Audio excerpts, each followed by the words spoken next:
வணக்கம். பசியின் வாசிப்புகளில் சிவகாமியின் சபதம் 2ஆம் பாகம் காஞ்சி முற்றுகை. அத்தியாயம் 20. குண்டோதரன் கதை. குண்டோதரன் குதிரையிலிருந்து குதித்து இறங்கி வந்து சாலையில் நின்ற ஆயனாரின் பாதங்களில் சாஷ்டாங்கமாக நமஸ்கரித்தான். பின்னர் எழுந்து நின்று, ஐயா, என்னை ஆசீர்வாதம் செய்யுங்கள். தங்களுடைய திருவருளினால் தான் நான் உங்களை தேடி கண்டுபிடித்தேன் என்று சொன்னான். ரொம்பவும் சந்தோஷம் குண்டோதரா, நீ தேடிக்கொண்டு வந்து சேர்ந்ததில் எனக்கு வெகு சந்தோஷம். ஆனால் உன்னை கைவிட்டு விட்டு நாங்கள் வந்து விடவில்லையே. நீ அல்லவா திடீரென்று எங்களை கைவிட்டு விட்டு மாயமாய் மறந்து விட்டாய். எங்கே அப்பா போயிருந்தாய் என்று ஆயனார் கேட்க, குண்டோதரன், குருவே, நான் என்ன செய்வேன்? காஞ்சியிலிருந்து அன்றைக்கு ரதம் ஓட்டிக்கொண்டு கண்ணபிரான் வந்தான் அல்லவா, அவன் ஒரு சமாச்சாரம் சொன்னான். என் பாட்டி எனக்கு கல்யாணம் பண்ணி வைப்பதற்காக பெண் பார்த்து வைத்திருக்கிறாள் என்றும் உடனே வரச் சொன்னாள் என்றும் தெரிவித்தான். அப்புறம் காரியம் மிஞ்சிவிடப் போகிறது என்று உடனே போய் பாட்டியிடம் கல்யாணம் வேண்டாம் என்று சொல்லிவிட்டு வருவதற்காக காஞ்சிக்கு ஓடினேன். உங்களிடம் சொல்லிக் கொண்டு போகலாம் என்று பார்த்தால் வீட்டில் உங்கள் 2 பேரையும் காணவில்லை. ஒருவேளை தாமர குளக்கரையில் இருப்பீர்களோ என்று ஓடி போய் பார்த்தால் அங்கேயும் உங்களை காணவில்லை. இந்த புத்த பிச்சுத்தான் தாமரை குளக்கரையில் நின்று கொண்டிருந்தார் என்று சொல்லி குண்டோதரன் நாகநந்தியடிகளை ஏறிட்டு பார்த்தான். என்ன சொல்கிறாய் தம்பி? இந்த பல்லவ சாம்ராஜ்யத்தில் உள்ள புத்த பிச்சு நான் ஒருவன் தானா? வேறு யாரையாவது பார்த்திருப்பாய் என்றார் நாகநந்தியடிகள். இல்லை சுவாமி, இல்லை, தங்களைத்தான் பார்த்தேன். கையில் 7-8 ஓலைச் சுருள்களை வைத்துக் கொண்டு ஒரு ஓலையை படித்துக் கொண்டிருந்தீர்கள். நாகப்பாம்பு சீறுவதைப் போல சீறிக்கொண்டிருந்தீர்கள். சிவகாமியின் மனதில் அப்போது சுருக்கென்றது. மரப்பொந்திலே அவள் வைத்திருந்த மாமல்லரின் ஓலைகள் காணாமல் போனது அவளது நினைவுக்கு வந்தது. அப்போது நாகநந்தி, என்ன அப்பா உளறுகிறாய்? நானாவது தாமரை குளக்கரையில் நின்று ஓலை படிக்கவாவது என்றார். ஆயனாரும், வேறு யாராவது இருக்கும் குண்டோதரா, அப்புறம் உன் கதையை சொல் என்றார். இல்லை குருவே, இவரையே தான் பார்த்தேன். இவருடைய முகத்தையும் இவர் சீர்வதையும் பார்த்து எனக்கு என்ன தோன்றிற்று தெரியுமா? அதை சொல்லக்கூடாது. சொன்னால் பிச்சுவுக்கும் கோபம் வரும். கோபம் வந்து என்னை கடித்தாலும் கடித்து விடுவார் என்றான். நாகநந்தியின் கண்களில் தீப்பொறி பறந்தது. ஆயனாரோ நிலைமை விரசமாய் போய்கொண்டிருப்பதை உணர்ந்து, பாருங்கள் சுவாமி, இப்பேற்பட்ட புத்திசாலி சிஷ்யனை வைத்துக்கொண்டு என்ன சிற்ப வேலையை செய்வது? அதனால் தான் 8 மாதமாக நான் ஒன்றும் செய்யவில்லை. போகட்டும் குண்டோதரா, அப்புறம் உன் கதையை சொல்லு. உன் பாட்டி பேசி வைத்த பெண்ணின் கதி என்ன என்றார். குருவே, பாட்டியிடம் கண்டிப்பாய் சொல்லிவிட்டேன். பாட்டி, நம்முடைய மகேந்திர சக்கரவர்த்தியின் குமாரர் மாமல்லர் எத்தனையோ ராஜாக்கள் பெண் கொடுப்பதாக வந்தும் இன்னும் கல்யாணம் பண்ணிக்கொள்ளாமல் பிரம்மச்சாரியாக இருக்கிறார். என் குருநாதருடைய செல்வ புதல்வி சிவகாமிக்கு இன்னும் கல்யாணமாகவில்லை. அவர்கள் எல்லாம் அப்படி இருக்கும்போது எனக்கு மட்டும் கல்யாணம் என்னத்திற்கு பாட்டி? நீ வேணுமானால் கல்யாணம் பண்ணிக்கொள், நான் கிட்ட இருந்து நடத்துகிறேன் என்று சொன்னேன். குண்டோதரன் இவ்வாறு கூறியதும் எல்லோரும் கொல் என்று சிரித்து விட்டார்கள். சிவகாமியின் அத்தையும் கூட சிரித்துவிட்டு, என்னத்திற்காக சிரித்தீர்கள் என்று சிவகாமியை கேட்டாள். குண்டோதரனுக்கு கல்யாணமாம் என்றாள் சிவகாமி. ஆயனார், சரி தம்பி, நாங்கள் இங்கே கிளம்பி வந்தது உனக்கு எப்படி தெரிந்தது என்று கேட்டார். குண்டோதரன் சொல்கிறான், குருவே, பாட்டியிடம் அவசரமாக சொல்லிவிட்டு ஓட்டமாய் நமது வீட்டுக்கு வந்து பார்த்தால் வீடு பூட்டி கிடந்தது. நம்முடைய குருநாதரே நம்மை கைவிட்டு விட்டார். இனிமேல் கடவுள்தான் நமக்கு துணை என்று தீர்மானித்து அப்படியே மரத்தடியில் படுத்து தூங்கி போய்விட்டேன். அப்போது பாருங்கள், கடவுளே பார்த்து அனுப்பியது போல நமது குமார சக்கரவர்த்தியும் புதிய தளபதி பரஞ்சோதியாரும் அங்கே வந்து சேர்ந்தார்கள். யார் வந்தது என்று ஆயனார், சிவகாமி 2 பேரும் ஏக காலத்தில் கேட்டார்கள். மாமல்லரும் தளபதி பரஞ்சோதியாரும் வந்தார்கள். குதிரை மேல் வந்தார்கள். ஆஹா, குதிரை என்றால் அதுவல்லவா குதிரை?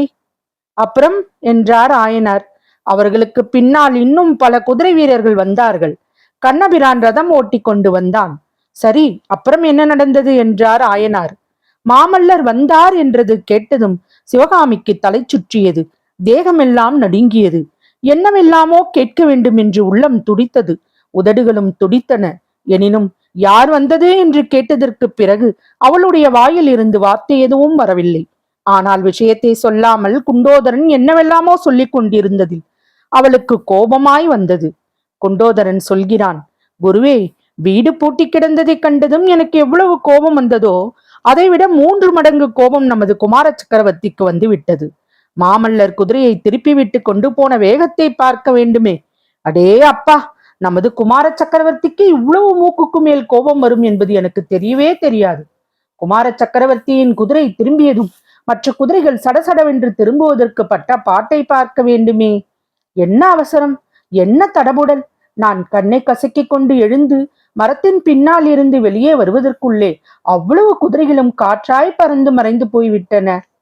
சிவகாமியின் உள்ளத்தில் அப்பொழுது மகிழ்ச்சி, பயம், கோபம், கவலை முதலிய உணர்ச்சிகள் ததும்பி புயற்காற்றடிக்கும் போது சமுத்திரம் கலங்குவது போல கலங்கி செய்து கொண்டிருந்தன. மாமல்லர் தன்னை தேடி வந்தார் என்பதில் மகிழ்ச்சி, அவருக்கு வந்த கோபத்தை கேட்டதில் பயம், அவர் வருவதற்கு முன்னால் கிளம்பும்படி செய்த நாகநந்தியின் மேல் கோபம், செய்த தவற்றை எப்படி திருத்துவது என்பது பற்றி கவலை, இப்படிப்பட்ட பல வகை உணர்ச்சிகளுக்கு ஒரே ஒரு விஷயத்தை தெரிந்து கொள்ள அவளுக்கு ஆவல் துடிதுடித்தது.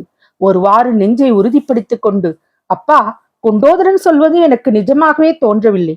குமார சக்கரவர்த்தியாவது நம் வீட்டுக்கு வருவதாவது, அவர்தான் யுத்தத்துக்கு பயந்து கொண்டு கோட்டையில் ஒளிந்து கொண்டிருந்தாரே என்றாள்.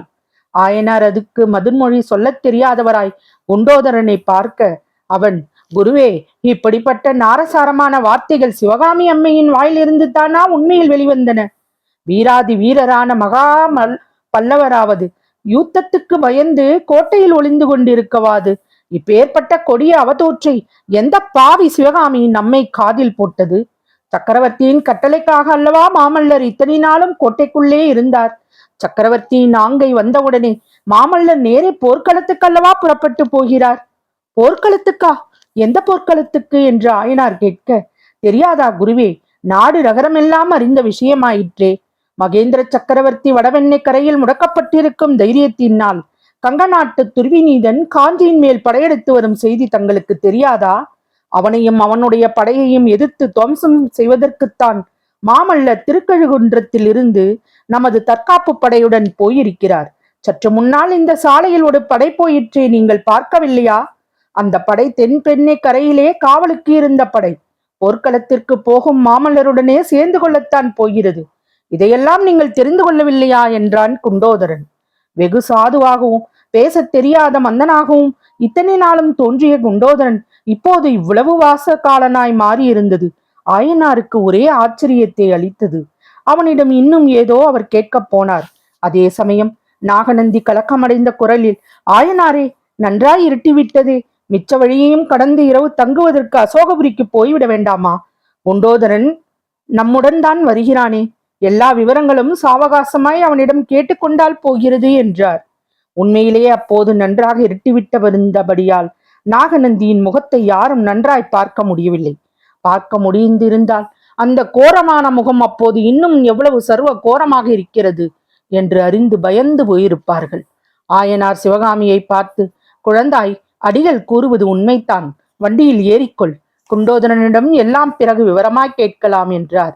சிவகாமியின் உள்ளத்தில் குண்டோதரனை கேட்பதற்கு எத்தனையோ கேள்விகள் தோன்றிக் கொண்டிருந்தன. ஆனால் எல்லாவற்றுக்கும் மேலாக அவள் ஒரு கேள்வி கேட்க விரும்பினாள்.